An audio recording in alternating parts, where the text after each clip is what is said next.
नमस्कार, यालसा.com में आप सभी का स्वागत है। साक्षात्कार सिंह 677 677। आज हमारे साथ है रामनिवास जी सारण, गांव है गिरनिया बड़ा, जो कि वायुसेना से ऑनरेरी फ्लाइंग ऑफिसर के पद से सेवानिवृत्त है, HFO। तो टाइम देने के लिए बहुत बहुत धन्यवाद है। धन्यवाद सर। तो आगे बढ़ने से पहले नियमित सत्य बता दूँ, ये तो वीडियो यालसा.com संपत्ति रहेगा, इसमें जो कुछ कहने से आप जिम्मेदार होंगे। इसका कोई व्यावसायिक पेमा लिखित अनुमति नहीं होगा। एक बार इंटरनेट पर एडिट के अपलोड करने टाइम, ठीक है। तो शुरुआत में पारिवारिक परिचय से अपने शब्द में बताएं। माता पिता का नाम? नमस्कार साहब, मेरा नाम पिताजी का नाम लक्ष्मण जी सारण और माता जी का नाम गोदावरी देवी, और अभी तो स्वर्गवासी हो गए हैं। जी जी जी। उनके आशीर्वाद से मैं आज इस पद तक पहुंचा हूं। जी जी। और पूरा आशीर्वाद रहा है, और दोनों हाथों से उन्होंने जाते समय आशीर्वाद देके गए। उसकी बदौलत आज मैं इस पद पे और इस जगह पे बैठा हुआ आपके सामने। आपके दादा दादाजी का नाम? दादा दादी का पूरा राम जी सारण और नेतू जी। नेतू देवी। हाँ, नेतू देवी। और पीछे याद है? हाँ जी। बताओ। किसका? परदादा जी का याद है? परदादा जी का नाम चेनाराम जी। चेनाराम जी। उसके पिताजी का नाम खेताराम जी। खेताराम जी के नाम से ही गिरनिया बड़ा फेमस हुआ था। अच्छा। खेताराम जी चौधरी थे, जो 2 कुओं का एक साथ में चर्च का मतलब 2 कुएं एक साथ चलाते थे। अच्छा। हाँ, और उनके जो आपका जो बारह बोलते हैं ना, जो बारह बोलते थे लोग 15-15 कोस से लोग सुनने के आ जाते थे कि ये कौन सा चौधरी है या कौन आदमी है जो इस तरह से मतलब जो कुआं खींच रहा है, उसको देखने जाएंगे। तो देख करके और लोग खुश होते थे। उसी के नाम से हमारा गांव गिरनिया बड़ा पड़ा कि खेताराम जी का गिरनिया जाएंगे। और वो चौधरी ऐसे थे कि कोई भी गांव में आया तो उसको खाली या भूखे नहीं जाने देता था। और रात को भी जो है मतलब शरण जो है हमारे गांव में और हमारे घर में ही मिलती थी। ननिहाल कौन सी जगह है? ननिहाल तौरा, सुजानगढ़ के पास में तौरा है, खोकर है। और मेरे बड़े भाई साहब थे, वो भी कैप्टन से रिटायर हुए थे। और हमारा पूरा परिवार और हमारे जितने भी जो रिश्तेदार हैं वो सारे करीब ऑनरेरी कैप्टन से या आर्मी से या एयरफोर्स से रिटायर हुए। होता किसी परिवार। नानानंद जी का नाम? नानानंद जी का नाम जी तो याद अभी प्रेजेंटली जो है याद नहीं आ रहा नाना जी का। तो नाना जी बहुत पहले हमने देखा नहीं, छोटे थे। नानी जी का याद है? हाँ, नानी जी का भी याद नहीं। ससुराल कौन सी जगह है? ससुराल फतेहपुरा बिंजासी के पास में है। तो जादड़िया परिवार। ससुर का नाम? ससुर जी शोजीराम जी मास्टर जी थे, वो पिछले साल स्वर्गवासी हो गए। और मोहनी देवी साहस का नाम है। और धर्मपत्नी का नाम? धर्मपत्नी का नाम सुनीता सारण। और संतान एक पुत्र है जो अभी सॉफ्टवेयर इंजीनियर है, अनुराग नाम है, और बेंगलोर सॉफ्टवेयर अमेरिकन कंपनी में अभी एम्प्लॉयड है। और बहन भाई कितने आप? बहन भाई हम 6 भाई और 3 बहनें थी। हाँ, उनमें से क्रमशः सबसे बड़े भाई मेरे शिवनारायण जी हैं, जो एयरफोर्स में ऑनरेरी फ्लाई लेफ्टिनेंट से रिटायर हुए। 41 साल की सर्विस उन्होंने दी। और आज जो है वो भी गौरवान्वित हैं। वो भी सीकर नवलगढ़ रोड पे मतलब जो है वासीवान हैं। और उन्होंने भी जो है मतलब एयरफोर्स में नाम रोशन किया है। अटल बिहारी वाजपेयी के साथ भी जब परीक्षण हुआ, परमाणु परीक्षण हुआ था, तो उसमें डिफ्यूजिंग में सबसे आगे वो पोखरण में वही थे। और उनकी पद चरणों पे चलते चलते मैं भी उनके पीछे नहीं रहा। और आज हम दोनों भाई कमीशन ऑफिसर से ही रिटायर हुए हैं। बढ़िया बात है। और बाद में मेरे से छोटा गोपाल जी हैं। गोपाल जी एक बार फॉरेन गए हुए हैं, और उसके बाद में खेती का काम संभालते हैं और बहुत तरीके से गांव में मिलजुल के रहते हैं। उसके बाद में छोटा है देवाराम जी वो भी 2-3 ट्रिप फॉरेन के किए। और आज जो है दूध की डेयरी चलाते हैं, प्लस घर में ट्यूबवेल है, 2 बच्चे हैं उनके, एक कंपाउंडर है और एक तैयारी कर रहा है टीचर की। तो वो भी वेल टू डू हैं। उसके बाद में है बिहारी लाल अभी प्रेजेंटली फॉरेन में है। पहले तो व्यवसाय करता था, दुकान चलाता कपड़े की, लेकिन अभी वो फॉरेन में है और वो बीकानेर में सेटल है और बहुत अच्छा अपनी फैमिली चला रहे हैं। उसके बाद में छोटा भाई है नरेंद्र कुमार, जो असिस्टेंट अपने ग्राम पंचायत में है, और वो भी गाँव वासियों की सेवा कर रहे हैं तहे दिल से। और 3 बहनें, सबसे बड़ी बहन थी, बड़ी बहन है भंवरी देवी, जो 16 ब्याही हुई है, और उनके एक बच्चा, 3 बच्चियां हैं, वेल टू डू है, बहुत अच्छा परिवार है। और उसके बाद में मनोरी देवी थी, जो वो स्वर्गवासी हो गई किसी बीमारी के कारण से। बाकी छोटी है राधा बूजिया नाऊ, ईश्वर जी मास्टर जी के बच्चे को ब्याही हुई है ठीक। और वो भी बहुत अच्छे परिवार है, वेल टू डू है, अच्छे हैं। और सभी जो हमारे तो रिश्तेदार हैं सारे बहुत बढ़िया। और कल हमने प्रोग्राम किया 8 तारीख को, तो सारे लोग आए और धूमधाम के साथ में डीजे पे गृह प्रवेश में सारे डीजे पे डांस किया। जगह कौन सी है? ये राघव सरोवर कॉलोनी है, राघव सरोवर पालवास रोड पे प्रिंस एजू हब के पास में है। और तो 6 3 9 हो गए। हाँ भाई बहन, ठीक है, संतान होगी। हाँ जी। अब पढ़ाई लिखाई सेक्शन प्लस 2 में पढ़ाई लिखाई कितनी है आपकी? मेरी पढ़ाई लिखाई देखो सबसे पहले शुरुआत में तो गांव से मैंने 5वीं क्लास की थी। हमेशा मैं कक्षा में अव्वल रहा हूं। और गुरुजी थे राम स्वरूप जी स्वामी गोवाला के थे, उनके प्रचलन पे मैंने शिक्षा दी। प्रचलन पे चलने के बाद में उन्होंने बोला कि कोठेर स्कूल मेरे बड़े भाई साहब भी कोठेर स्कूल में पढ़े हुए थे और मैं भी उनके प्रचलन में चलते हुए कोठेर स्कूल में नाम रोशन किया। मैं भी क्लास 6, 7 और 8वीं तक अव्वल रहा और स्कूल में फर्स्ट पोजीशन पे आया। तो प्रिय मित्र क्लासमेट गोविंद सिंह डोटासरा, जो आज आप जानते ही हैं कांग्रेस में अध्यक्ष हैं, और उनकी और हमारी घनिष्ठ मित्रता और पारिवारिक संबंध है और हम हमेशा घुल मिल के रहते हैं और वो भी आदर भाव करते हैं, तो मैं भी पूरा तहे दिल से। उन्होंने भी नाम लिया था। हाँ। अच्छा, गुरुजी में प्रिय गुरुजी में वही है कि दूसरे और भी हैं? गुरुजी में उसके बाद में बैजनाथ जी हैं, उनके मतलब उनकी शिक्षा मतलब ग्रहण की और उसके बाद में उनकी सेवा की मैंने 3 साल तक, मतलब जो है उनकी पूर्ण सेवा की। तो कोठेर स्कूल के बारे में थोड़ा सा बताएं कि कैसा माहौल था, क्योंकि अब तो वो बात नहीं है, कैसा माहौल था और क्या उद्देश्य लेकर उनकी स्थापना की हुई थी उनकी, और कैसे शिक्षकगण थे वहाँ और किन किन परिस्थितियों में वो, मैंने जैसे रामनिवास जी राजोते हैं ना, उनसे भी सुना था कि थोड़ी सी विकट परिस्थिति थी मतलब रहने की। और नहीं, कोठेर स्कूल ऐसी थी, देखो ऐसा है कि हम तो जहाँ जंगल में जाते हैं वहीं मंगल कर देते हैं। मैं तो मेरे पिताजी ने बोला कि तेरे कोठेरी पढ़ना है, गया, देखो जाते से आंसू जरूर आते थे, लेकिन वहाँ जाने के बाद में बहुत खुश होते थे कि यहाँ हम एक साथ मिल गए। और कोठेर स्कूल ऐसी थी, एक परिवार की तरह थी और हर एक मतलब ध्यान रखता था। और वहाँ पे ऐसी हॉस्टल बनी हुई थी और उस समय आजू बाजू में कहीं इस तरह की हॉस्टल या व्यवस्था, पढ़ाई की व्यवस्था नहीं थी।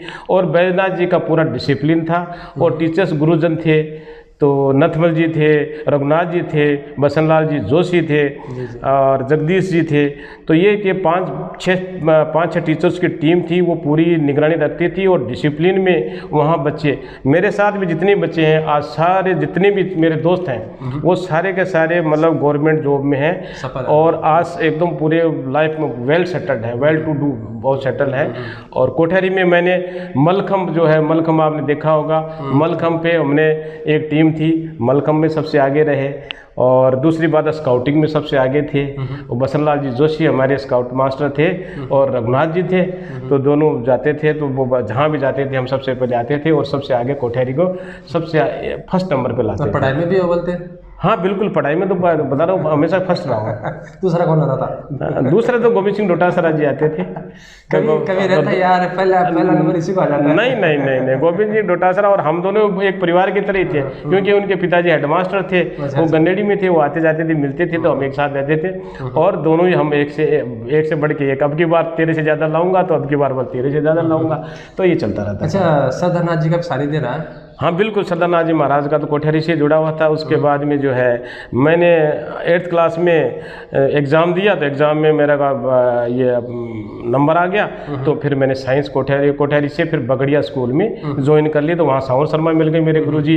साउर शर्मा ने मेरा बहुत आदर सत्कार किया, बहुत अच्छा। उनके साथ में हिंदी और इंग्लिश में अच्छे मार्क्स लाए, वो उन्होंने बहुत अच्छी पढ़ाई कराई और हॉस्टल में रहता था। उसके बाद सैटरडे संडे, शनिवार इतवार को जब भी मौका मिलता था, सरदारनाथ जी आश्रम में, सरदारनाथ जी महाराज के चरणों में हमने बहुत सेवा की है। वहाँ के जितने पेड़ पौधे आज जाते हैं तो खुश होते हैं कि पेड़ पौधे देखो हमारे लगाए हुए, प्लस उनकी सेवा की है। तो सरदारनाथ जी महाराज का आशीर्वाद से मेरे पिताजी एक बार गए, महाराज से बोला कि छोरा पढ़ तो गया लेकिन अब नौकरी की, तो सरदारनाथ जी महाराज ने बोला कि तू चिंता मत कर, तेज की नौकरी तो लगी हुई है। तो फिर महाराज ने बोले एक बार बोला पिताजी ने हाथ जोड़ के बोला कि महाराज आपका आशीर्वाद रहेगा तो बिल्कुल। और 11th करने के बाद में जो ही मैं वहाँ से मोदी तोदी कॉलेज में गया, तोदी कॉलेज में जाने से पहले मेरा सिलेक्शन हो गया। तो वहाँ जाने के बाद इतने लेक्चरर थे, प्रोफेसर थे, वो सारे मेरे जानकार थे। तो बोले कि भाई रामनिवास आपका एयरफोर्स में सिलेक्शन हो गया, आप जाके यहाँ क्या करोगे, आप BSc कर लोगे, मास्टर बन जाओगे, लेकिन अभी मौका है आपको जहाज़ उड़ाने का, तो आप जो है एयरफोर्स में बिल्कुल हम बोल रहे हैं और आप इसको एयरफोर्स जाओ। टेक्निकल ब्रांच मिली मेरे को और रेडियो फिटर ट्रेड मिली। और जो तो है सदानंद जी के साथ पर देखा भी वो संस्मरण अगर बताना चाहे कोई जो आपको मतलब कि थोड़ा सा हृदय को छुआ हो। हृदय क्या कि वो तो कहते हैं कि वो दीपक सूर्य दिखाने वाले से बात है, लेकिन फिर भी अगर मतलब अपने हिसाब से सदानंद जी महाराज तो जो ही जाते तो वो तो मतलब दिव्य प्रकाश ज्योति थे। उनके मतलब जो ही पैर में छूते थे तो ये मतलब शरीर के अंदर ऐसा हलचल होता था कि यस हम कहीं आए हैं और किसी गुरु जी के या जो है दिव्य मतलब ज्योति के सामने हम खड़े हैं। उनके साथ में वो बहुत प्यार से रखते थे।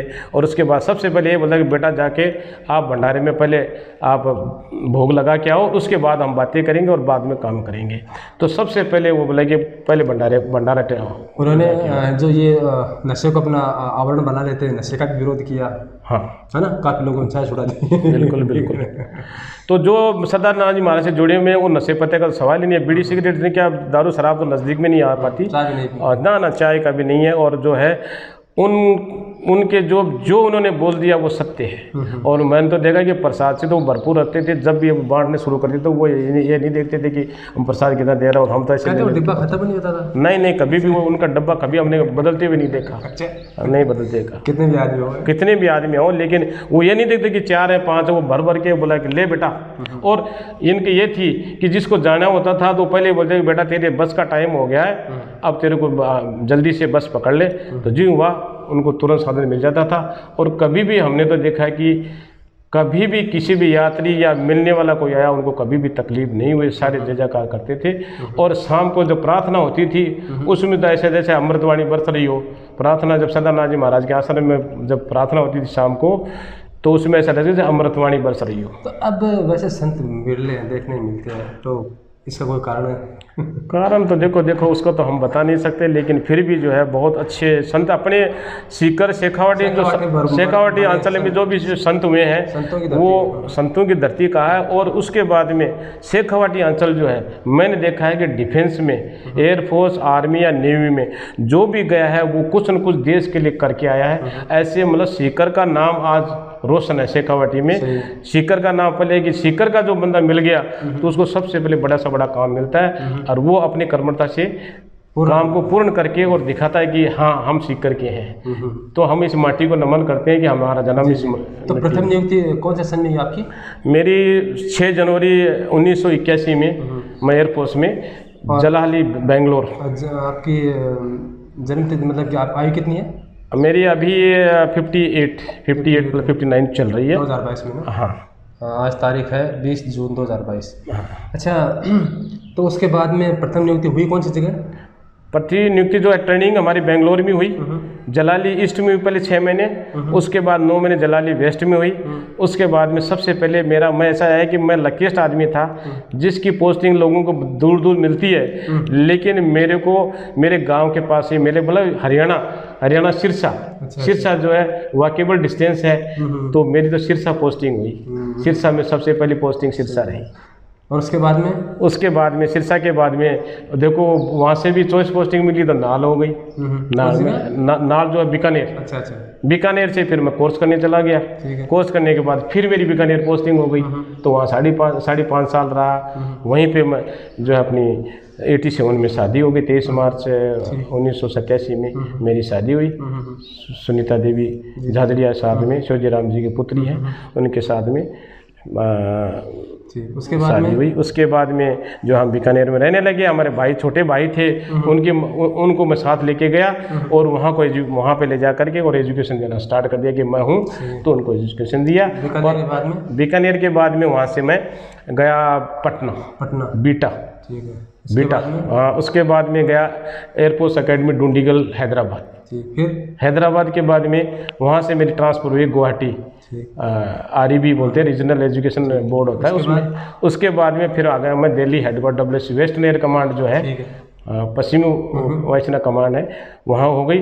उसके बाद में गुजरात देखने को मिला, गुजरात भुज, जहाँ पे सबसे बड़ा भूकंप आया था, तो वहाँ देखने को मिला। और वहाँ मैंने मिसाइल स्क्वाड्रन में 5 साल कर्मठता से काम किया और वहीं पे मेरे को मेडल मिले। मेडल जो है कमांडिंग अफसर के तो प्रशंसा हमेशा ही रही है, लेकिन फिर भी कमांड का, AOCNC का और CS के लिए भी, कमेंडेशन के लिए हमेशा। उसके बाद में वहाँ से आ गया आपके जो पठानकोट एयरबेस, जो सब जानते हैं, एयरबेस में पठानकोट जो है 2013 जून में मैंने वहाँ पे पदभार संभाला और वहाँ पे वांट अफसर IC, MIC, RT केबिन जो है कम्युनिकेशन का पूरा कार्यभार संभाला। उसी दरमियान जो है एक आतंकवादी हमला हो गया था, तो उसमें सबसे आगे हम लोग थे और उसमें जो है कर्मठता दिखाते हुए, सीकर का नाम रोशन करते हुए, उस समय मेरा कम्युनिकेशन का पूरा साथ मेरे साथ में था और एक भी तकलीफ नहीं थी, कहीं भी कोई पॉइंट मिस्टेक नहीं आने दी। और विद जोश और होश के साथ में हम आतंकवादियों का जो है मुकाबला किया और 5 थे, 5 को धराशायी करके और सामने जो है मैदान में लेटा दिया और हमारी फैमिली को दिखाया कि ये होते हैं, ये या तो इन्होंने देश का नाम रोशन किया या हमने किया है, ये आपके सामने देख लो। तो हमारी लेडीज़ थी, जितनी हाउस वाइफ थी, वो देख करके बोला कि आप लोगों से बढ़ के हो नहीं सकता जो आपने, देखो ये आतंकवादी थे, इसके बाद इनके पास में कितना असला था और ये कुछ भी कर सकते थे, लेकिन आप लोगों ने कर्मठता दिखाते हुए इनको मौत के घाट पहुंचा दिया। उसके बाद में जो है पठानकोट के बाद में मैं जो है एडवांस हेडक्वार्टर जयपुर, जो साउथ वेस्टर्न कमांड आर्मी का है, उसमें हमारा एडवांस हेडक्वार्टर है।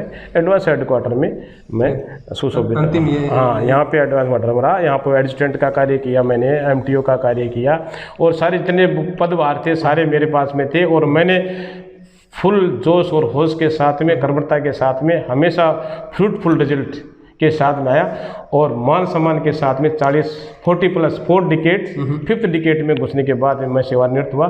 मान सम्मान के साथ में। कौन से सन की बात है? सेवानिवृत्ति 2021, 28 फरवरी 2021 को सेवानिवृत्त हुआ। हाँ, जयपुर से मान सम्मान के साथ में। और आज मैं एयरफोर्स को नमन करता हूँ कि उसकी बदौलत जो है आज मैं इस जगह पे और इस स्थिति में हूँ। और एयरफोर्स तो हमेशा अव्वल रहा है और ज़िंदगी में जो मैंने जवानी के जो दिन दिए, 40 साल और 2 महीने, वो उसमें फुल एंजॉय किया।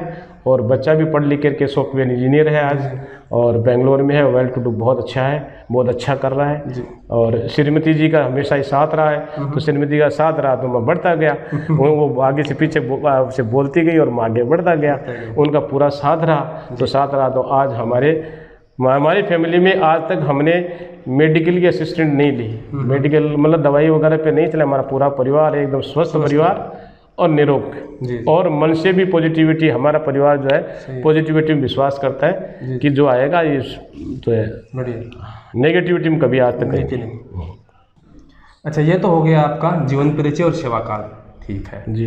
अब हम कुछ सामाजिक मुद्दे हैं, कुछ राजनीतिक मुद्दे हैं, कुछ ज्वलंत मुद्दे हैं जो सेना से संबंधित है, समाज संबंधित, उन चर्चा करते हैं, ठीक है।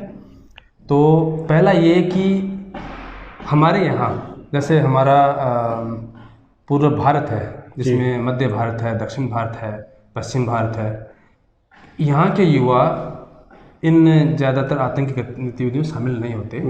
कोई बुला भटका होता है, ठीक है।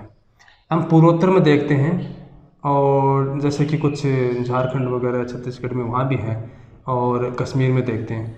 तो क्या वो तथ्य हैं, क्या वो कारक हैं जो उनको प्रेरित करते हैं और क्या क्या चीज़ें जो उनको खादा काम करते हैं कि वो जल्दी से जल्दी जो है वो उस गैंग में शामिल होते हैं और जो देश विरोधी गतिविधियों में शामिल होते हैं। और हम काफ़ी सालों से प्रयास रहता है उनको ख़त्म करने में, न्यून करने में, जीरो करने में, उन्मूलन करने में, ठीक है। लेकिन अभी तक वो वांछित सफलता में नहीं मिल पाई जो मिलनी चाहिए थी। तो आपके नज़रिए में बताएं कि किस चीज़ों की कमी है और किन चीज़ों को ज़्यादा जोड़ा जाना चाहिए। वहाँ पे ऐसा है कि एक देखो शिक्षा की कमी है शिक्षा जहाँ होएगी तो वहाँ अपने आप विचार बदलेंगे। एक है शिक्षा, दूसरी बात है गरीबी। गरीबी है तो गरीब को हमेशा भी हावी पार्टी हावी आदमी होता है, वो दबाता है, उसको वहाँ से पलायन नहीं होने देता। जब तक शिक्षा और गरीबी नहीं हटेगी तब तक ये समस्या आती रहेंगी। तो इसलिए गवर्नमेंट को या जिसको भी है, समाज सेवक जो भी है, वो गरीब तबके को ऊपर लाने के लिए या जो अपने मेधावी या जो भी अपना जो समाज सेवी हैं वो शिक्षा दे करके या शिक्षा के और या फिर उनको गरीबी के मतलब लेवल से ऊपर उठाएंगे तो ये भावना चेंज होएगी। थोड़ा सा जैसे प्रशासन है उसकी भी दूरी रहती है, मतलब कि पहुंच नहीं रहती है समाज में, समुदाय में, उसका भी फर्क पड़ता है। पड़ता है, लेकिन अब जो प्रशासन है, प्रशासन को तो देखो आदेश मिलता है ऊपर से, जैसा आदेश मिलेगा, जैसे कड़क सेनापति होगा या ऊपर से प्रशासन जो देगा, जो गाइडलाइंस होंगी, यदि उसमें गाइडलाइन में यदि बदलाव करेंगे और आगे बढ़ेंगे, शिक्षा भी होगी, गरीबी का भी उन्मूलन होएगा, और उसके बाद प्रशासन यदि टाइट होगा तो गारंटी है कि वहाँ ऐसा नहीं होगा। और ये बॉर्डर एरिया है, बॉर्डर एरिया में क्या है कि आदमी कुछ विदेशी तत्व भी रहते हैं, वो रहते हैं उससे। आप इतने साल आपने सेना में काम किया है, तो जब से शुरुआत में मतलब आपका सामना इन चीज़ों से, तब से अब तक कितना फर्क महसूस हुआ? नहीं तो बाहर घर से गांव से निकलने के बाद में आदमी ब्रॉड माइंडेड हो जाता है, उसको हर एक स्टेट का, हर एक क्लाइमेट का, हर एक का रहने का ढंग, तो उसकी सोच विचार भी अलग हो जाती है। एक आदमी एक ही जगह कुएं का मेंढक बन के रहेगा तो उसके विचार जो है कुरीतियाँ और जो लोकल एरिया की जो है ना कुरीतियों से उसे ग्रसित रहता है, मानसिकता उसकी कमज़ोर रहती है। और एक आदमी घूमना फिरना देखना जहाँ से देखा तो वो ब्रॉड माइंडेड हो जाने के बाद में वो अपने आप को गर्वान्वित करता है कि यार मैं ये सच्चा है। लेकिन लोकल आदमी है, लोकल आदमी बाहर देखा नहीं रहता, तो वो थोड़ा सा नेतृत्व भी काम करता है। हाँ। अच्छा, सेना के लोग जो हैं वो सेवानिवृत्त होने के बाद में देखिए क्या होता है कि जैसे न्यायाधीश हैं और सेना की भी आदमी है, तो उन्हें क्या होता है कि ये थोड़ा सा लालच रहता है कि मुझे पद मिल जाएगा आगे चल के, मैं सेना में इस दल में बन जाऊंगा या इस आयोग का सदस्य बन जाऊंगा, तो मुझे थोड़ा सा 5-10 साल और करने को मिल जाएगा, फिर पूर्णतः राजनीति में आ जाऊंगा, ऐसा कुछ होता है। तो आपको नहीं लगता है कहीं ना कहीं ये चीज़ प्रभावित करती है उसके सेवा काल में, अंतिम दिनों में, कि फैसले लेने में प्रभावित करती है? नहीं, इस तरह का तो नहीं है, लेकिन यह है कि सेवानिवृत्त होने के बाद में आदमी का यह रहता है कि वो आदमी पहले सेना में ऐसा है कि गाड़ियाँ लुहार की तरह रहता है कि उसकी कोई निश्चित जगह नहीं होती, तो वो इधर से उधर घूमता है, अपने परिवार के साथ में घूमता है। बाद में उसकी मातृभूमि से लगाव ज़्यादा रहता है, मातृभूमि और अपने पैतृक भूमि से प्लस अपने रिलेटिव से, उनसे मिलना चाहता है कि हाँ भाई मैं इतने दिन तो नहीं मिल पाया, लेकिन अब चाहता हूँ कि मैं सबसे मिलूँ, और गांव में भी बूढ़े बुजुर्ग हैं उनसे भी मिलूँ। तो वो अपने प्लस दूसरी है कि चाहता है कि भाई मैं समाज सेवा करूं, समाज सेवा, और जो मैंने जो कुछ पाया है ज़िंदगी में, मैंने सेना से या कहीं से भी जो शिक्षा या मैंने जो प्राप्त किया है उसको मैं समाज को दूं। और वही सोचते हुए मैंने भी यही सोचा, तो मैंने सोचा तो प्रिंस स्कूल जो है, प्रिंस स्कूल के जो हेड हैं जोगेंद्र जी और पीयूष हुंडा जी, उन्होंने मेरे को बोला, और उसके बाद में जो है डेलन साहब ने उन्होंने बोला, तो मैंने मेरे भी जिज्ञासा हुई कि भाई यहाँ जो है मैं बच्चों को या अपने समाज के जो लोग आते हैं उनसे मैं घुल मिल के प्लस जो मेरे पास में है वो दे सकूँ। तो उसकी लिहाज से एक चीज़ मैंने महसूस किया ना कि ये लोग आधे मानते आधे नहीं मानते, लेकिन मैं मानता हूँ, वायुसेना में उनसे बात करेंगे आप सैनिकों से तो बोलने का तरीका लहजा बड़ा सौम्य होता है। हाँ सर, हाँ साहब, हाँ सर, ऐसे बात करते, चाहे आप सामान्य आदमी सर बात करते हैं, ठीक है। अब थल सेना के पास चले जाते हैं, उसको कहते यार कहते फौजी है भाई। नहीं, फौजी तो देखो हर एक कोई बोलते हैं, लेकिन फौजी से वो नहीं पड़ता। लेकिन यह है कि थल सेना और एयरफोर्स जो है वायु सेना में फ़र्क ऐसा है कि वहाँ की लैंग्वेज, वहाँ की बोलचाल, उनका रहनावा जो है वो अलग तरीके का है। और हमारी एयरफोर्स तो आपको पता है रॉयल एयरफोर्स से हुई है, तो हमारे तो एयरफोर्स में क्या है, या तो इंग्लिश चलेगी या तो फिर हिंदी चलेगी, लेकिन वो टूटी फूटी भाषा जो है वो नहीं चलती। एक चीज़ और महसूस की है, वायुसेना में चले 10वीं बार जो भी पढ़ा हुआ चला जाए, ठीक है, लेकिन बाद में अधिकांश वायुसेना जो है बहुत ही उच्च शिक्षित होकर निकल आते हैं, जैसे कि वहाँ पढ़ाई का थोड़ा माहौल मिलता है, तो जैसे कई लोग तो 15-15, 20-20 डिग्री करके लेते हैं वहाँ बैठे बैठे, ठीक है। ये थल सेना में थोड़ा सा मुमकिन नहीं है, तो उसकी थल सेना में क्या है कि थोड़ा नहीं नौकरी की वजह से नहीं है, उनके पास भी टाइम है, लेकिन थल सेना में थोड़ा सा मोटिवेशन एजुकेशन की तरफ अब तो हो गया है। अभी तो मैं खुद पढ़े लिखे जाते हैं ना लड़के। हाँ, GOCNC से AOCNC से साउथ वेस्टर्न कमांड से मिला था, तो वो बोलते थे कि बिल्कुल हमारे जो आर्मी के जवान हैं वो केवल ये चाहते हैं कि मैं जाऊँगा यहाँ से सेवानिवृत्त होकर जाऊँगा और एक गन मेरे पास लाइसेंस रहेगा और मैं जाके चौकीदार बन जाऊँगा, या तो मैं DSC में चला जाऊँगा। वो बैंक का या तो चौकीदार रहता है, लेकिन वो आगे सोचता नहीं है कि मेरे को बाबू क्लर्क बनना है या कैशियर बनना है या मेरे को RS बनना है। तो वो उसकी सोच वहाँ तक ही रहती है, वहाँ की सोच को विकसित करने वाले, और यदि अफसर उनको बोलेंगे तो बिल्कुल आजकल भी आर्मी में पढ़े लिखे जवान हैं और पढ़े लिख के और अच्छी नौकरी मिल रही है। लेकिन एयरफोर्स में ऐसा नहीं है। एयरफोर्स में एक तो सिलेक्शन है वो बहुत टाइट है, और सिलेक्शन होने के बाद में लड़का जो है वहाँ ट्रेनिंग भी इतनी टफ होती है और सारी इंग्लिश मीडियम होती है। इंग्लिश मीडियम में एक बार जब आप निकल गया तो टेक्निकल नॉलेज हो, चाहे बोले एडमिन हो, लेवल ऑटोमेटिक जंप कर जाता है, तो वो पढ़ाई की तरफ रुझान उसका हो जाता है। तो फिर वो यदि बीएससी कंप्लीट नहीं किया तो BSc कर लेता है, BA कर लेता है, MA कर लेता है, B.Ed कर लेता है। उसके बाद में कंप्यूटर के इतने कोर्सेज होते हैं, उसमें वो लगा ही रहता है पढ़ाई, क्योंकि पढ़ाई के बगैर कुछ भी नहीं है। तो एयरफोर्स में केवल पढ़ाई है। जैसे मैं बोल रहा हूँ कि मैं वारंट ऑफिसर MW बनने के बाद, वारंट ऑफिसर बनने के बाद मेरे को कोर्स भेजा गया, तो कोर्स में गया तो मैं सबसे टॉप पे, और टॉप नहीं, मैं जितने भी जैसे 52 लड़के थे तो 52 जितने भी कैंडिडेट थे उनको एक को भी फेल नहीं होने दिया। रात और दिन चेक करता है कि भाई कोई पीछे नहीं रह जाए। तो टॉप में जो है पूना में कोर्स किया तो सबसे टॉप में आया। क्यों? वो जिज्ञासा लगी रहती है कि यार नहीं हम कहीं पीछे नहीं रह जाए। और बच्चों को सबको 52 बच्चों को एक साल लेके गया तो बोला यार ये बैच ऐसा कैसा है, बोल साहब इसके पीछे डंडा लेके मैं रहता हूँ कि भाई कोई सो न जाए, कोई ऐसा नहीं रहे। और यदि क्लास नहीं रहे तो मैं खुद पढ़ाने लग जाता था कि भाई ठीक है आपको क्या समझ में आया क्या नहीं आया। तो कहने का मतलब है कि यदि आदमी में जुनून है कुछ करने का, माहौल भी मिलना चाहिए। माहौल नहीं, एयरफोर्स का माहौल बहुत पॉजिटिव माहौल रहता है और बहुत ही अच्छा पढ़ाई लिखाई करके, और जो बाहर आउट ऑफ सर्विस आते हैं वो भी आज अच्छी पोस्टों पे हैं। अच्छा, एक तो जो वायुसेना हो चाहे थल सेना हो जल सेना जो भी हो, उसमें जो ये सौदे होते हैं, बड़े बड़े सौदे होते हैं, और उनमें थोड़ी सी आँच आती है, पैसों की लेन देन दलाई आरोप तर लगते हैं। सच क्या झूठ क्या वो तो बाद की बात है, उससे थोड़ा सा मनोबल गिरता है। नहीं देखो ये है कि मनोबल तो गिराने के लिए आदमी कभी भी गिरा सकता है। ये भी आदमी सोच लिया कि हाँ यार ऐसा नहीं हो सकता, ऐसा नहीं होता था। एक छोटा सा परिवार है, एक परिवार को सदस्य चलाने में आजकल तकलीफ हो रही है, तो बड़ा ब्रॉड माइंडेड सोचने में तो बहुत तकलीफ आती है, और बहुत अडल्ट है और बहुत एजेंसीज इन्वॉल्व होती हैं उसमें, चांसेस कम रहते हैं। लेकिन ये क्या है कि पॉलिटिकल ऐसी है, हिंदुस्तान की पॉलिटिकल ऐसी है कि उसमें आदमी उलझ जाता है।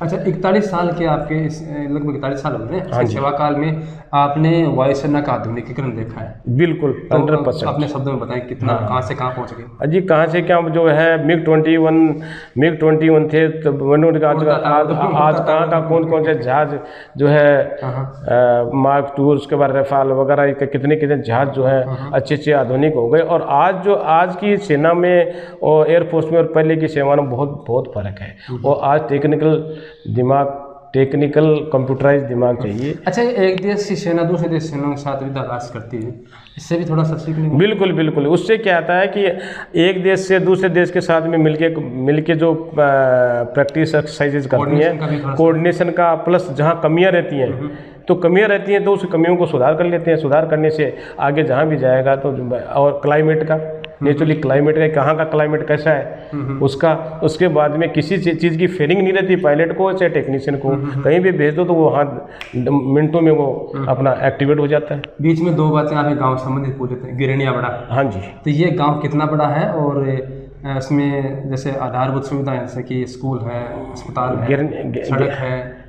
गिरनिया बड़ा जब ये है कि गिरनिया बड़ा गांव बहुत ही अच्छी जगह लोकेशन पे है, सालासर से करीब 15 किलोमीटर है, और हाईवे से जो है काचवा से सालासर के लिए हाईवे बना हुआ है, तो वेल कनेक्टिविटी है। उसके बाद में 12वीं तक स्कूल है, उसके बाद में प्राइमरी स्कूल अलग है, उसके बाद में चिकित्सा की व्यवस्था भी अच्छी है, पशु चिकित्सालय भी है, उसके बाद 2 आंगनबाड़ी हैं, और मतलब जो है प्रोग्रेस, और गांव में हर एक गली के अंदर सड़क बनी हुई है। पंचायत समिति कितने गांव के मिल गए हैं?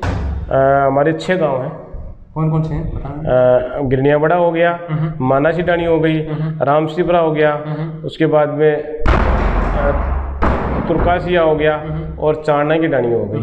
तो ये मिला करके ग्राम पंचायत हेडक्वार्टर गिरनिया बड़ा। तो आपके गांव से कोई और भी मतलब कि अच्छे पद पर? हमारे गांव से देखो, सेना में जो भी गया है वो ऑनरेरी कैप्टन बन के या एयरफोर्स में ऑफिसर बन के ही आया है।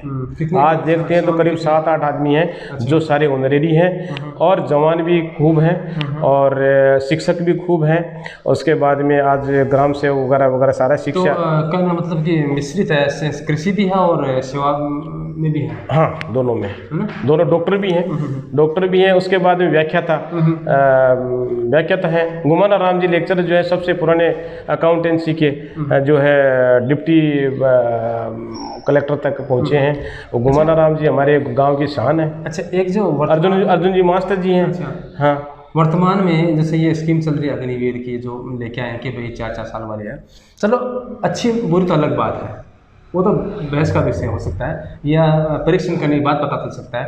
लेकिन लड़के जो है वो ट्रेन जला देना, बसों को जला देना, बदमाशी करना, है ना, लूटपाट करना, ये कहाँ तक उचित है? देश की संपत्ति देखो, जैसे ऐसे लोग सेना में जाके क्या भला करेंगे बता? नहीं, भला तो नहीं करेंगे, लेकिन वो क्या है कि वो अच्छी राजनीति से ग्रसित है। जैसा भी है, देखो कोई चीज़ डिसीजन पे आती है तो देश के फायदे के लिए आती है। बहुत जो विकसित देश हैं उसमें ऐसा है कि उसमें डिफेंस जो, यदि किसी देश में डिफेंस मतलब जो है डिसिप्लिन रहेगा तो देश एकदम संगठित रहेगा। यदि हमारे देश में कहीं से भी कोई आँच आती है और हमारा देश पूरा डिसिप्लिन है, हमारे देश गांव के हर एक बच्चा और बूढ़ा यदि जवान है तो उसका हौसला बुलंद होकर के हम किसी भी देश को पराजित कर सकते हैं। तो ये कहने का मतलब है कि ये स्कीम तो बढ़िया है, और उसके बाद में वहाँ से स्किल टेस्टिंग के बाद में यदि बाहर आता है तो उसको स्किल के हिसाब से उसको नौकरी मिलेगी, कुछ रहेगा। प्लस गवर्नमेंट तो उनको एम्प्लॉयमेंट भी दे रही है, तो अच्छी बात है, एम्प्लॉयमेंट मिल रहा है। उसके बाद उसकी साइकोलॉजी चेंज होगी। और उसके बाद में अगर वही बात है ना कि पहले 100 लिए, 100 में से 25 तो उसमें और मेहनत कंपटीशन होगा, और तो निखरे हुए रखे रहेंगे। बिल्कुल। कुछ लोग या लगा आशंका करते हैं कि इसमें राजनीतिक दखल होगा। नहीं, देखो राजनीतिक दखल तो देखो हम कह नहीं सकते, लेकिन यह है कि राजनीतिक दखल तो रहेगा। पार्टियां कई नियुक्ति में रहेगा, जितनी पार्टियां रहेंगी उतने दखलबाजी रहेगी, लेकिन देश के लिए यदि सोचा जाए तो अच्छी बात है। यदि हमें एक साथ संगठित होकर के रहेंगे और डिसिप्लिन रहेंगे तो। दूसरे देश जो है वो सैनिकों की संख्या कम कर रहे हैं और सैन्य साजो सामान उन्नत बना रहे हैं, ठीक है, लेके आ रहे हैं, उनमें समावेश हो रहा है, तो सेना का आधुनिकीकरण कर रहे हैं। और बड़े बड़े देश हैं जैसे अपने रशिया हो, चाहे चीन हो, अमेरिका हो, यूके हो, कुछ भी हो, हम अपने आधुनिकीकरण में कहाँ हैं? पिछड़ रहे हैं कि आगे? नहीं, आधुनिकीकरण में जो है अभी सरकार जो है, जो सेंट्रल गवर्नमेंट जो कर रही है डिफेंस के लिए बहुत कुछ कर रही है, और आधुनिक हथियार प्लस जो डिजिटलाइजेशन जो हो रहा है, कंप्यूटराइजेशन जो हो रहा है, उसमें एयरफोर्स, आर्मी, नेवी सबसे आगे हैं। और हाँ, बिल्कुल सही है। और दूसरे देश भी जो है हमारे इंडिया से थर कांपते हैं, देखते हैं कि भाई किस समय। और दूसरी बात, हमारे पास जवान ज़्यादा है, हमारे पास 35 साल की उम्र वाले सबसे ज़्यादा है, तो हमारे पास ताकत यही है। बाकी देशों में आप जाके देखेंगे, आपको देखेंगे तो उनके पास में युवा शक्ति नहीं है उनके पास में। आज चाइना है, चाइना के बाद देखेंगे तो जवान है वो कांपते हैं, और हमारे जवान जो है उस परिस्थिति के अंदर, बर्फ के अंदर उसमें चक्कर है, वो 4 साल के लिए बस आते हैं, 2 साल, तो उनके मनोबल वो रहता है कि जबरदस्त है ना, वो तो साल वाला सिंगल है ना, एक मत अभिभावक एक हाँ। उनकी मनोस्थिति वैसी रहती है कि हमारे तो यहाँ मर मिटने के लिए तैयार रहते हैं ना, कि एक है तो दूसरा चला जाएगा। बिल्कुल। जो डिफेंस से जो जुड़ गया ना, उसके माँ बाप कभी पीछे नहीं हटते कि भैया ऐसा हो जाएगा, इसको गोली लग जाएगी, ये लग जाएगी। अरे आज जो मैं बैठा हूँ, मैं चाह रहा था कि भाई हाँ यस, मेरे को चाइना बॉर्डर भेजो, मैं तैयार हूँ, आज बैठने के लिए तैयार हूँ। लेकिन आज जो जवान, आज जो मोदी सरकार या जो सेंट्रल गवर्नमेंट ने जो किया है, आज सैनिकों का जो शहीद का जो दर्जा दिया है, आज गांव में उसको स्वर्ग के दरवाजे खुले मिलते हैं उसको, और उसका घर बार और सबका गांव कितना नाम रोशन होता है। तो उससे है कि सेना में जाने से, और आज तिरंगे झंडे में यदि लिपट के आता है तो आदमी मरना तो एक दिन वैसे ही है। और एक आदमी देश के नाम पे यदि हाँ तो होता तो क्षेत्र का नाम ऊंचा होता है, प्लस वो तो जो आदमी है शहीद हुआ उसका तो नाम आगे आएगा, स्वर्ण अक्षरों में लिखा जाएगा।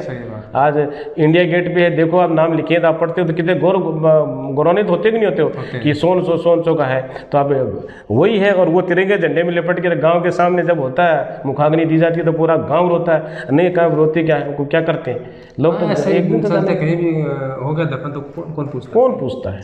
तो फिर यदि जाना ही है तो विद जोश और होश के साथ में और जाए तो देश के नाम पे यदि मिटते हैं तो कोई खुद को गर्व और पेरेंट्स को गर्व फील करना चाहिए कि हाँ मेरा बेटा जो है यहाँ पे देखो, आने वाली पीढ़ियाँ प्रेरित होती हैं।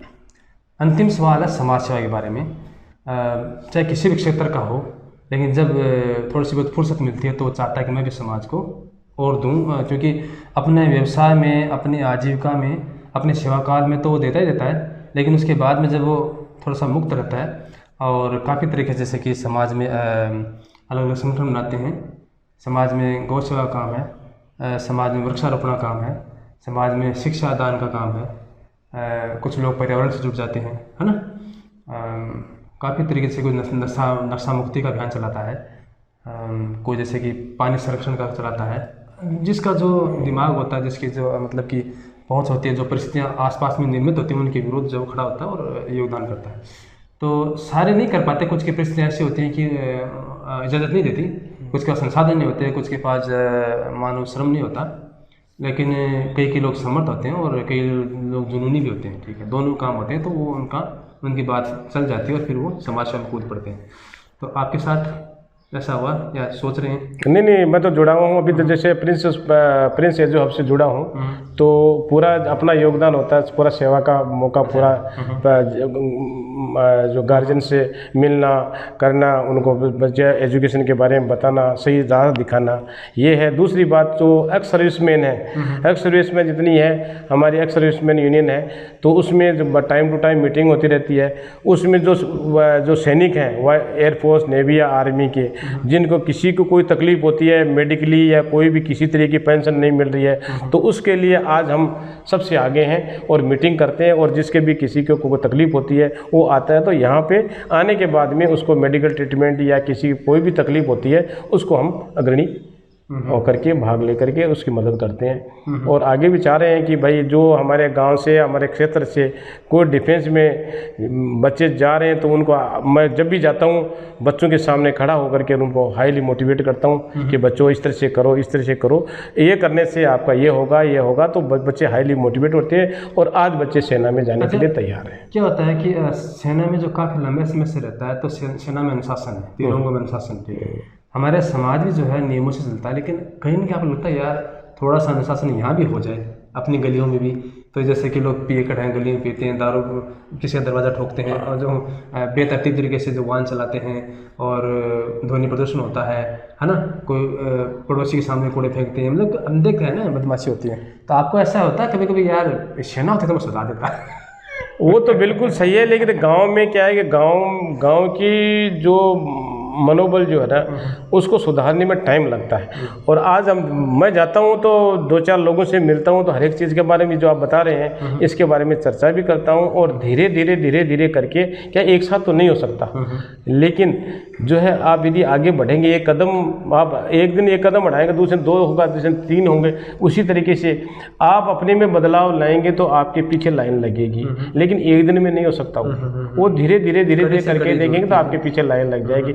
और हर एक आदमी चाहता है, लेकिन ये इतना कि एक झटके के साथ में नहीं हो सकता ये काम बहुत मतलब धीरे इसकी स्पीड कृषि योग्य भूमि है आपकी? हाँ बिल्कुल, कृषि भूमि अभी है मेरे हिस्से में। जो है मेरे पिताजी ने 24 बीघा जमीन जो है, तो कुछ पेड़ पाड़ लगाया? नहीं, पेड़ पाड़ लगा रहा हूँ। अभी क्या है कि उसके सामने से रोड निकली है, तो अभी पेड़ वगैरह अब नज़दीक आए हैं। पहले जयपुर थे, अब सीकर आ गए, तो अब घर वालों से भी भाई गाँव में जो भी फंक्शन होता है तो हम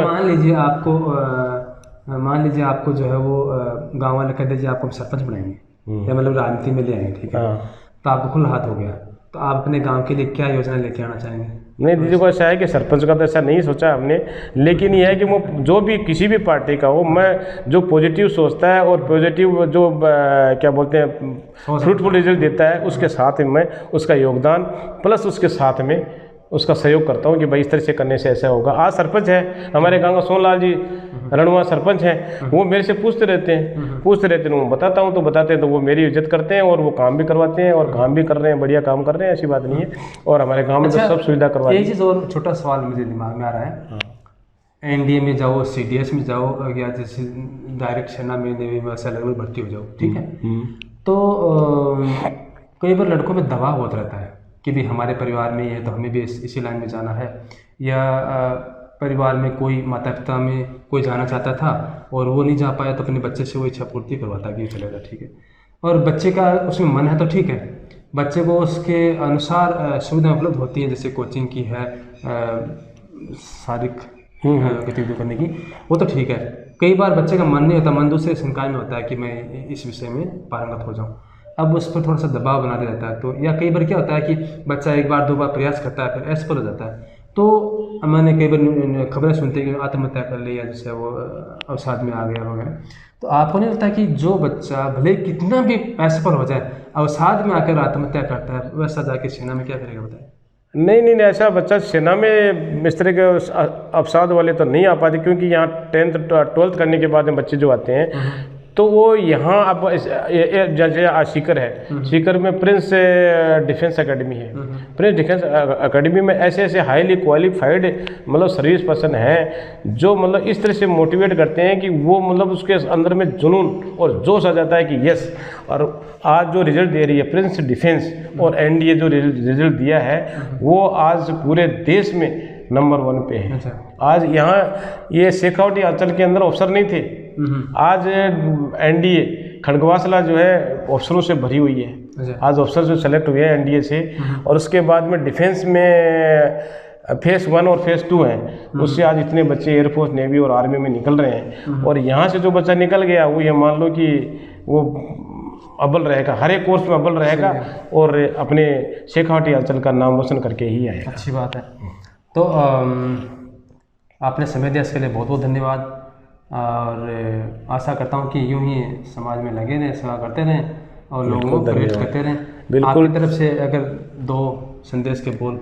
हाँ, यही है कि मैं तो जो आज नौजवान हैं जो डिफेंस में आना चाह रहे हैं, यदि किसी तरीके की कोई प्रॉब्लम हो तो मेरे से आके मिल सकते हैं, और फ्री ऑफ कॉस्ट कोई नहीं है। और जो आज प्रिंस डिफेंस और एनडीए में आज इतने हाईली क्वालिफाइड फैकल्टीज लगी हुई हैं, उनसे थ्रू एक बार निकल गया बच्चा तो गारंटेड है कि उसका सिलेक्शन जो उसका स्किल लेवल है, एनडीए में अफसर का है या फिर जवान का है, आर्मी, नेवी या एयरफोर्स में होगा, उसका गारंटेड है कि उसका सिलेक्शन होना ही होना है। अच्छा। हाँ, यदि उसकी इच्छा शक्ति है तो।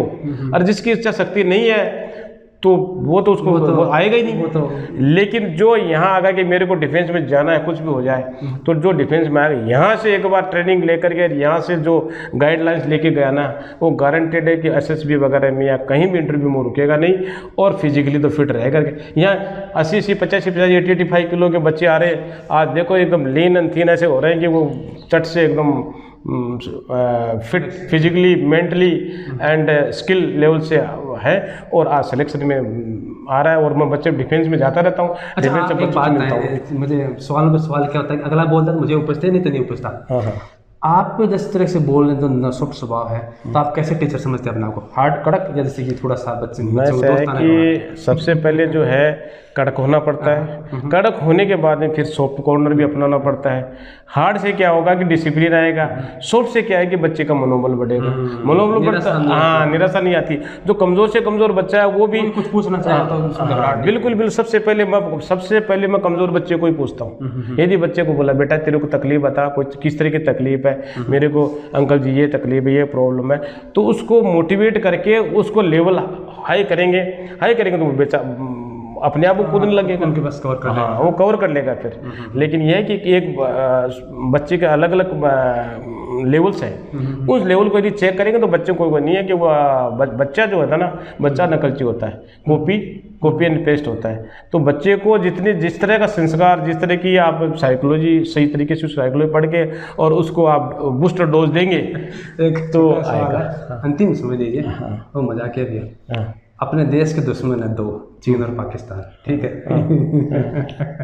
नहीं, चीन और पाकिस्तान दुश्मन तो नहीं है, लेकिन यह है कि भाई वो अपनी कर रहे हैं, हम अपनी कर रहे हैं। हमारे कितने फौजी मर गए, कितनी जनहानि हो गई, कितनी धनहानि हो गई, कितना इंफ्रास्ट्रक्चर बर्बाद हो गया, कितने पैसे बर्बाद हुए वजह से। तो है तो सही, मित्र तो नहीं, मित्र तो नहीं है, लेकिन यह है कि उनके बहुत काम भी तो नहीं चलता। आज मार्केट जो है पाकिस्तान हिंदुस्तान के पर पूरा वो करता है, क्योंकि उनके दिमाग में घुसा हुआ है, जुनून में दिमाग में घुसा हुआ है, लेकिन वो इंडिया के बगैर रह नहीं सकते। वो आज देखो कैसे हो गया, इंडिया का आज कुछ भी बंद कर दो, उसके बाद देखो पाकिस्तान में हाहाकार मच जाता है। वैसे चाइना का मार्केट कहाँ है? चाइना को किसने बनाया? हिंदुस्तान ने बनाया। आज पूरा हिंद महासागर जो उनका सामान से पूरा जहाज़ों से भरा हुआ है, कहाँ जाता है? सबसे बड़ा मार्केट इंडिया है। तो इंडिया को हर एक देश जो है ना इस निगाह से देखता है कि यहीं मतलब व्यापार का केंद्र बिंदु इंडिया ही है, इसके भी काम चलने वाला, उसके बाद चलने वाला नहीं है। इसलिए वो छेड़खानी, मतलब हाँ छेड़खानी है, दिखाने के दांत अलग है और खाने के। फौजी और राजनीति, इस बारे में क्या कहना चाहिए? नहीं, फौजी के पास राजनीति नहीं होती, फौजी के पास पॉजिटिव एटीट्यूड रहता है और वो चाहता है कि स्पष्टता, कि स्पष्टवादिता, स्पष्ट बोले और सामने से रिजल्ट तो निकलो ना अगले का वो है, लेकिन वो बोलेगा, स्पष्ट बोलेगा। लेकिन आज तो लोग जो शुरू करते हैं तो झूठ से शुरू करते हैं, झूठ बोला, अरे यार क्यों झूठ बोल रहा है? तो वहाँ तो हमारे तो जैसा तो बोल हो जाता है, यार मैं तेरे को कैसे पता था कि मैं झूठ बोल रहा हूँ? तो ये कहने का मतलब है कि जो सेना से हुआ होगा वो स्पष्टवादिता में विश्वास करता है कि नकलीपन में नहीं, नकलीपन में उसके पास झटक नहीं सकता। तो यही है। और यहाँ क्या है कि यहाँ पे मिलावटी है, सब डालडा मिक्स है। यहाँ देसी को पहचान नहीं है देसी की। तो यही चक्कर है। इसलिए डिफेंस वाले को आज जहाँ भी कोई भी इंस्टीट्यूट है उसमें डिफेंस का आदमी होगा तो ये मान लो कि डिफेंस का तो highly qualified plus highly discipline है। तो एक सवाल और उपजता है, जैसे कई बार कोई शहीद हो गया या जैसे कोई थोड़ा घटना में शारीरिक रूप से विकलांग हो गया, उसके लिए सरकारें घोषणा कर देती हैं कि भाई इतने लाख रुपए ये ज़मीन या पेट्रोल पंप इतने। बाद में कई बार सुनने को मिलता है कि उनकी वीरांगनाएं विधवाएं जो हैं वो चक्कर लगा रही हैं कलेक्ट्रेट में, चक्कर लगा रहे हैं अधिकारियों में, वो घोषणाएं कर देते हैं लेकिन वो धरातल पर उतर नहीं पाते। ऐसे क्यों करते हैं नेता? नहीं करनी चाहिए। नहीं, नेता तो नहीं कर रहे, लेकिन ऐसा है कि आदमी अब जैसे पीछे लेडीज बच्चे रह जाते हैं, तो रह जाने के बाद में क्या है कि जो सरकारी प्रक्रिया होती है वो लंबी प्रक्रिया चलती है। तो यहाँ लोग पीछे रह जाते हैं। वो 5 साल तो ढीले पड़ गए, 5 साल के बाद में वो पेपर कहाँ के कहाँ चले गए। तो उसके बाद में जो है उसको मदद करने वाला कोई नहीं है। अब मदद कोई करेगा तो सब बोले पैसा दे दो। उस परिवार जो है विधवा, यदि कोई वाले शहीद की मतलब कोई लेडीज को वीरांगना हो गई तो उसके बाद में उसको समाज भी जो है ना साथ नहीं देता। उसके पीछे वाले बोलते हैं यार इसके बेटा गया तो उसके पैसे तो मेरे को मिल गए, उसको मिल गए, ये क्या लेगी, ये तो कल जमीन का हिस्सा ले लेगी पैसे लेकर के, उसको पैसे मिल जाएंगे, ये तो कल भाग जाएगी पैसे लेकर के। तो वहाँ विवाद आ जाता है। तो वहाँ वो सफलता नहीं मिल पाती, खुद के भी साथ नहीं देते। लेकिन लेडीज क्या है कि लेडीज गांव की लेडीज है वो अबला रहती है, उसको पूरा गाइडेंस नहीं मिलता। और वो किसके पास में जाकर के वो रोए, जो रोएगा तो समाज बोलने लग जाएगा, या तो उसके पास चली गई या तो उसको वहाँ चले। लेकिन भाई उसको तो करना तो पड़ेगा, उसका साथ देने वाला नहीं रहता, इसी वजह से वो पीछे रह जाती है।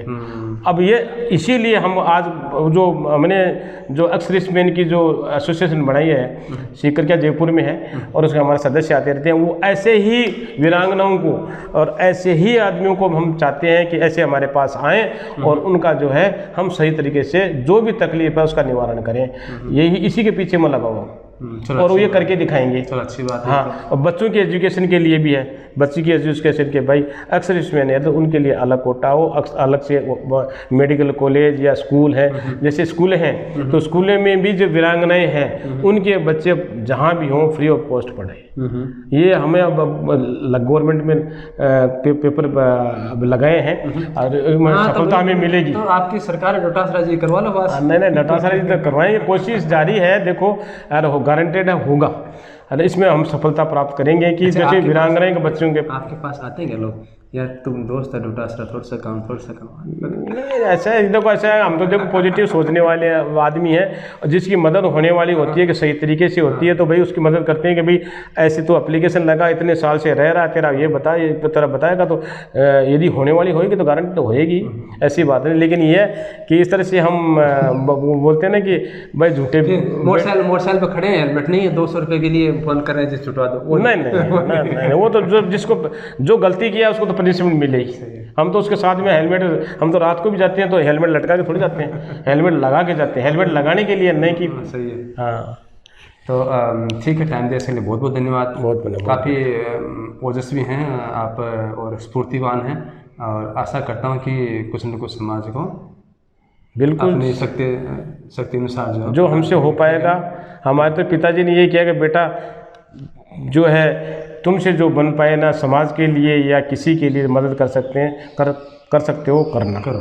तो उनके पचड़ों पे चल रहा हूँ, और मेरे से जहाँ तक होगा लास्ट क्षण तक मैं दूसरों की मदद करता रहूँगा। चलो अच्छी बात है। टाइम देने के लिए बहुत बहुत धन्यवाद। जय राम जी। धन्यवाद।